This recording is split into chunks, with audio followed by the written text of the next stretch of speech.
Islamic State clerics have issued an extremely detailed ruling on when owners of women enslaved by the terrorist group can have sex with them in an apparent bid to curb what they called violation in the treatment of captured females. Reuters news agency has reviewed some of the documents which have not been previously published.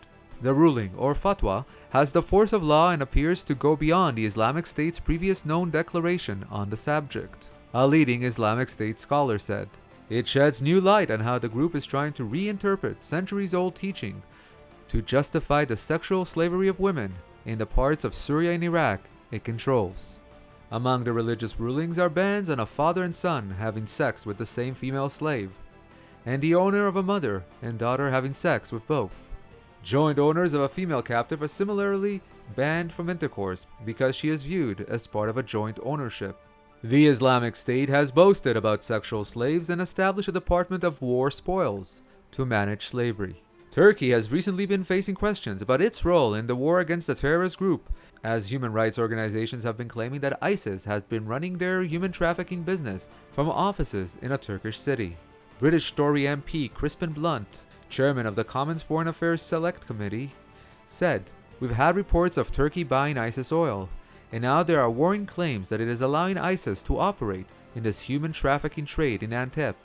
Clearly, the Turkish government has been more interested in fighting Kurds than in tackling the danger that ISIS represents." In an April report, Human Rights Watch interviewed 20 women who escaped ISIS. They recounted how Islamic State fighters separated young women and girls from men. They were moved in an organized and methodical fashion to various places in Iraq and Syria. They were then sold or given as gifts, and repeatedly raped or subjected to sexual violence. More than 7,000 young women and children have been kidnapped from their homes and sold into slavery in a chilling new money-making operation by the Islamic State leaders. Women fetch an average of $30,000, while children are thought to command about $20,000 each. The British Express is reporting that over the past few weeks, the terror group has raised over $300 million as desperate Yazidi families paid ransoms to retrieve 250 women and children.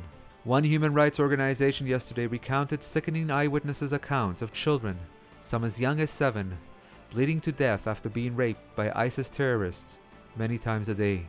It seems that while everyone is exploring the plight of the Syrian refugees, thousands of women and children are being forgotten by NGOs and governments around the world. For TheRebel.Media, I'm Igal Hecht.